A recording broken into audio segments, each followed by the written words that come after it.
अस्सलाम वालेकुम। अल्लाह ताला ने इस दुनिया को बड़े ही अजीब तर्ज पर इस्तवार किया है, जिसकी हिकमत अमली सिर्फ वही ज़ात बेहतर जानती है। किसी भी मज़हब से ताल्लुक़ रखने वाले इंसान से क्या काम लेना है वो अल्लाह बेहतर जानता है।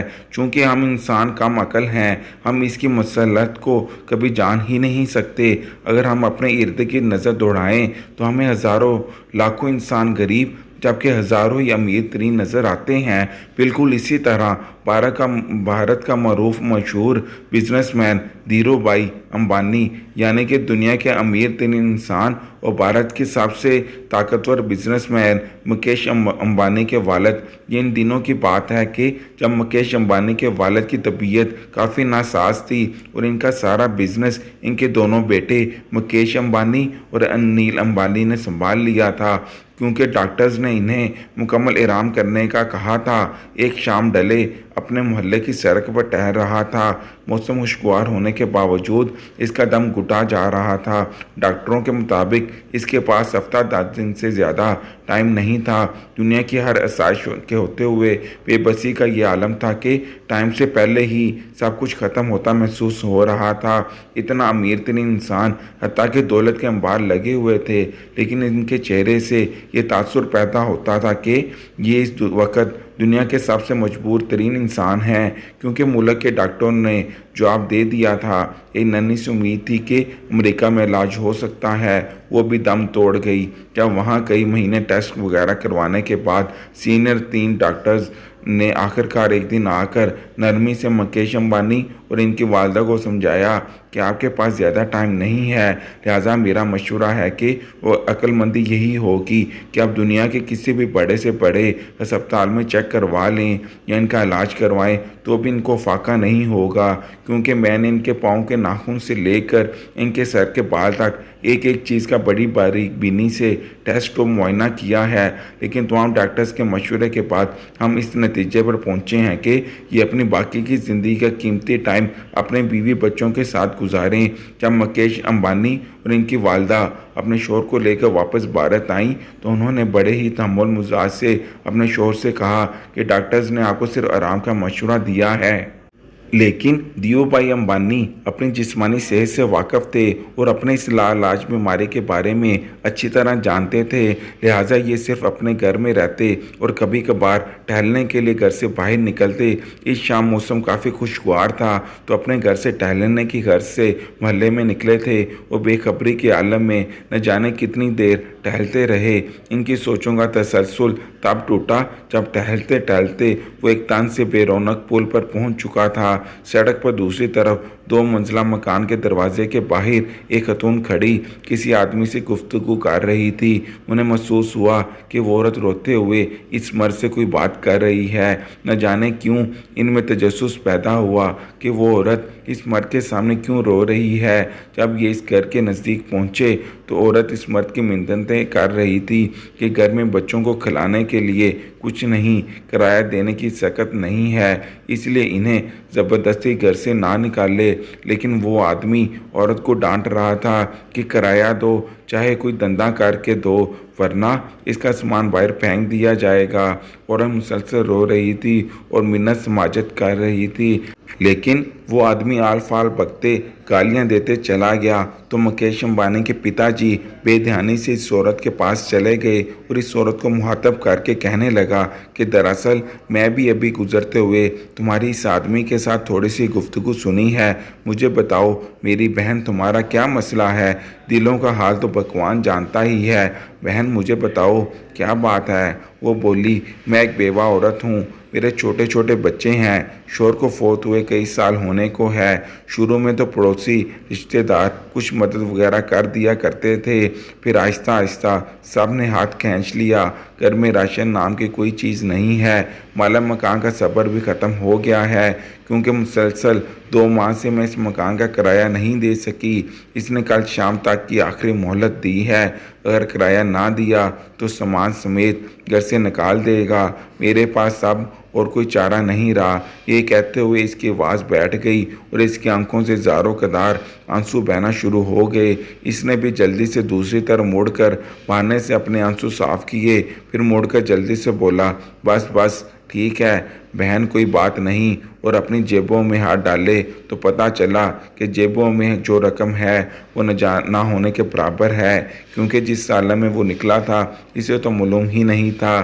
कि इसके चलते हुए ऐसे मंजर का इसका मुंतज़िर होगा। इसने खतून से कहा, फ़िलहाल ये रखो और मुझे अपना मुकम्मल पता बताओ। फ़िक्र करने की कोई ज़रूरत नहीं, अपने घर जाओ, भगवान की कृपा से सब ठीक हो जाएगा।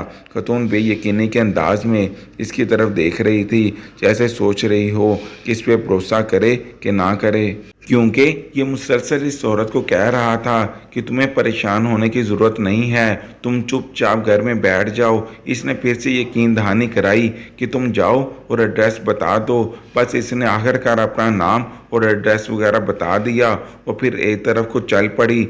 थोड़ी देर तक खतून को जाता देखने के बाद वो मुड़ा और वापसी की तरफ तेज़ी से कदम उठाने लगा। घर पहुंचकर इसने गाड़ी निकालने को कहा, फिर खुद ड्राइव करते हुए शहर के 24 घंटे खुले रहने वाले स्टोर से राशन की बड़ी मिकदार गाड़ी में भरी और खतून के बताए हुए एड्रेस पे पहुंचकर सारा राशन इसके घर उतारा। बाकी की रकम खतून को दी और कहा, सुबह किराएदार से वो खुद बात कर लेगा और किराए का मामला निपटा देगा। इसने इस औरत से मालूम मकान का एड्रेस लिया और इस औरत को मुखातब करते हुए कहने लगा कि बहन, हर महीने मखसूस रकम आप तक पहुंचा दी जाएगी। इस औरत ने इसे कहा कि अल्लाह आपका भला करे। तो इसने इस औरत से पूछा कि आप किस मज़हब से ताल्लुक़ रखती हैं। तो इस औरत ने कहा कि मैं मुसलमान हूँ, क्योंकि इससे पहले उन्होंने कभी इस औरत से नहीं पूछा था कि तुम किस मज़हब से ताल्लुक़ रखती हो। ये तो जब इस औरत ने कहा कि अल्लाह आपका भला करे तो इनको शक पड़ा कि ये मुसलमान है और उन्होंने अपनी तसल्ली कर ली। फिर उन्होंने इस औरत से कहा कि अल्लाह ताला से मेरी सेहत के लिए दुआ कीजिएगा। लेकिन ये औरत नहीं जानती थी कि ये सखी इंसान मुसलमान नहीं बल्कि हिंदू है। खैर, ये कहकर जल्दी से बिना कुछ कहे सुने वापस मुड़ गया। खतून बुद्ध बनी बेयकीनी के आलम में खड़ी आंसू भरी निगाहों से देखती रह गई और वो वैन समेत नज़रों से ओझल हो गया। मुकेश अंबानी के वालिद की कैफियत अब काफ़ी मुख्तलिफ हो गई थी। इनकी आंख से खुशी फूट रही थी। कुछ घंटों पहले जो इनकी हालत थी वो अब यकसर बदल गई थी। अब इसी हफ्ते 10 दिन गुजरने की जो फ़िक्र थी वो थोड़ी कम हो गई थी। हफ्ता 10 दिनों का ख्याल आते इसने कागज़ कलम लेकर खतून का एड्रेस लिखकर वसीयत लिखी कि हर माह बाकायदगी से 4 लोगों के मकूल से बढ़कर खर्चे की रकम इस एड्रेस पर भिजवाई जाए। इसके नतीजे नीचे इसने अपने दस्तखत कर दिए और कागज़ को लिफाफे में बंद करके तिजोरी में रख दिया। अब इसे लग रहा था कि अपने आखिरी सफ़र के लिए वो तैयार है। यहाँ थोड़ी बहुत तैयारी कर ली है। फिर हफ्ता गुजर गया और 10 दिन गुजर गए।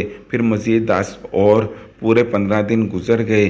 घर वालों के कहने के बावजूद वो अस्पताल नहीं गया और फिर पूरा 1 महीना गुजर गया और अगले महीने की रकम भी इसने फ़ौरन भिजवा दी। फिर ऐसे एक महीना करते पूरा साल गुजर गया और वो मामूल के मुताबिक रकम भिजवाता रहा।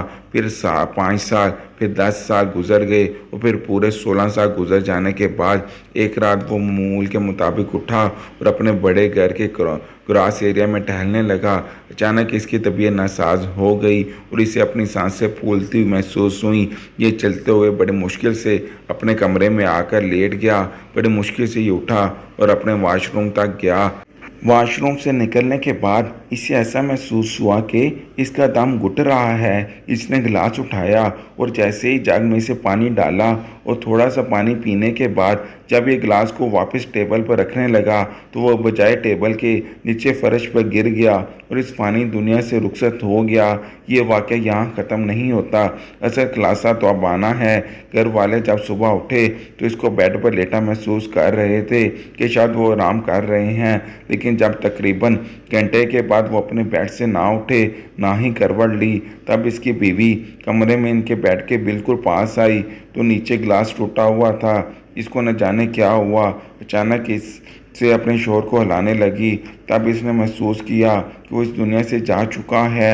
اس نے اونچی اونچی آواز میں رونا شروع کر دیا۔ یہ سنتے ہی گھر کے تمام افراد اور ملازمین اس کمرے میں اکٹھے ہو گئے۔ خیر، ہندو مذہب کے حساب سے انہوں نے اس کی تکفین و تدفین یعنی شام گھاٹ میں جیسے وہ مردے کو جلاتے ہیں وہ اپنی ساری کارروائی مکمل کی، اور دیگر انتظامات کے بعد اولاد کا تجوری اور وصیت کھولنے کا وقت آیا تو وہ بند لفافہ بھی نکل آیا جو کم از کم 16 سال پہلے کی تاریخ کا ان کے والد کے ہاتھ کا لکھا ہوا تھا، اور اس کا مطلب تھا اس لکھے ہوئے ایڈریس پہ 16 سال سے رقم دی جاتی رہی ہے۔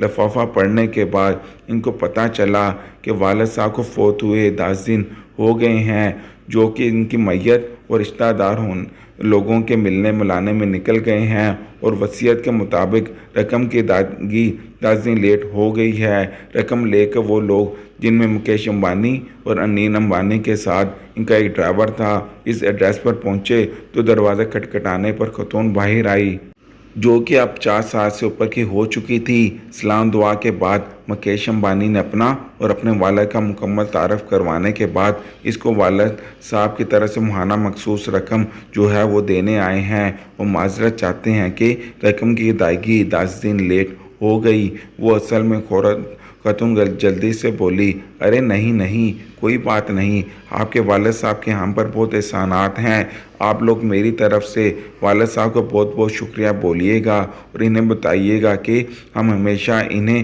دعاؤں میں یاد رکھتے ہیں اور رکھیں گے، اور میری طرف سے ادب کے ساتھ انہیں بتائیے گا کہ اب انہیں رقم بھیجنے کی کوئی ضرورت نہیں ہے۔ انیل امبانی حیرانگی سے بولا، کیوں نہیں ہے ضرورت رقم کی؟ خاتون نے خوشی کے آنسوؤں میں ملی آواز میں جواب دیا، اللہ کے فضل سے مہینہ پہلے میرے بڑے بیٹے کی ملازمت لگی تھی اور 10 دن پہلے ہی میرے بیٹے کو اس کی پہلی تنخواہ ملی ہے۔